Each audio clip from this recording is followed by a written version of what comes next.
Okay, let's talk speaker wire. Speaker wire is exactly what it sounds like. It's wire that we're using to get electrical signals from an amplifier to a speaker 95% of the time. I'm going to briefly talk about some of the different variations in wire and performance metrics of wire, and then we're going to do a little demonstration of how to remove the jacket and strip a wire and then do a basic splice. Speaker wire is referred to as being a 2-conductor or a 4-conductor. As you can see, there's 2 wires inside of this white jacket, and on this one, this is an example of a 4-conductor. There is 4 wires inside of this gray jacket. The other thing that you're going to hear about a lot is gauge of wire. This, for example, is a 16-gauge wire. This is a 14-gauge wire. This is a 12-gauge wire. And then 10-gauge.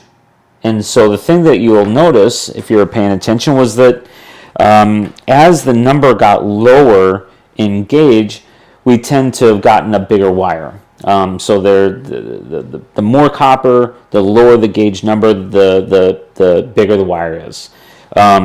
16-gauge wire is appropriate for entry-level applications only. You should never be hooking up speakers to anything smaller than this. Smaller wire would mean 18-gauge. If somebody comes to you and says, let's hook these speakers and amplifier up with 18-gauge wire, argue not to. 16-gauge is as smaller wire as you should be dealing with. From there, when the conversation starts going into quality, you're buying a better quality speaker, you're buying a better quality amp. Typically, a $400 pair of speakers or greater. We really should be talking about 14-gauge wire. If you are talking quality and fidelity, and you're working with 16-gauge wire, you're not being honest. You're not going to get greater quality or fidelity with a smaller conductor because it's not going to be able to carry enough current to give you that outcome. So 14-gauge wire is the entry level to a quality or a fidelity coefficient. And then, when you start getting into speakers that are a couple $1,000s a pair or higher, you're really going to start talking about much better cabling, like a 12-gauge or maybe even in some cases a 10-gauge wire. This stuff is $20 a linear foot, 10-gauge wire. And if you look closely, there's all sorts of technology in it. There's actually a dielectric right in the middle of all that copper. And they even put dielectrics inside of the molded jacket to maintain the spin rate of the conductors within the jacket, because that helps with noise reduction. We're not going to get into the weeds of the different technologies of high-end cables. Just know that it is part of our business to offer clients quality, and in some cases, the sky's the limit with this stuff. And so as the performance coefficient goes up with the hardware, with the endpoints, speakers and amplifiers, the cabling needs to improve at a similar rate. Now, let's talk about the 4-conductor here real briefly. As you can tell, we have a color coding thing going on. We've got red and black, which is what you'll see in most 2-conductors. And then we also have a white and green.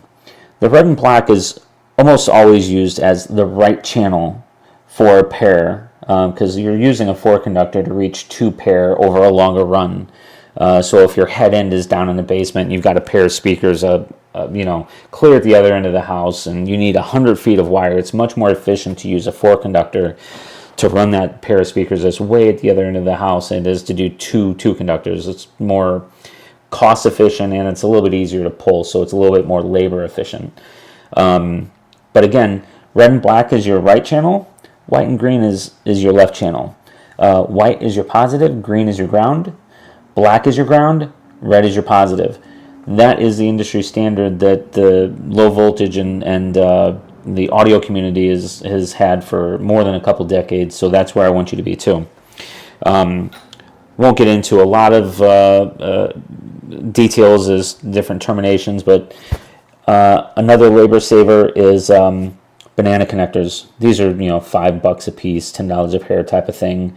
The customers have to bear that cost, but that cost will pay for itself if the endpoints ever have to be serviced. Like if the amplifier needs serviced, it'll take you seconds to unplug all the speaker cables and then plug them back in after the amp has been returned from service, versus probably a total of 30 minutes just to get it all properly disconnected, and another 30 minutes to all connect it back over again.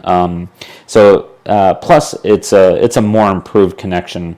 It's better all the way around. So if we can move clients towards using some sort of a quick connector like a banana connector, then you're going to help yourself and the client. Now we're going to move to doing a quick little stripping of the wire. This little tool is really should be your, probably one of your best friends or close to it at this point. We've got a blade in there, and we're going to load this in here, give it a couple spins, and that is going to score the jacket. I don't know if you can see that or not, but all I've done is score it. I don't want to cut all the way through with that blade because I don't want that blade coming in contact with the actual conductors. In that case, you may have to, since you're only scoring it, you may have to work the wire a little bit. But, give it a stretch, give it a bend, and as you can see there, I've opened the wire up. Now, all I have to do is continue working that, and off comes the outer jacket. And in this method, there's no way that blade has come close to my conductors.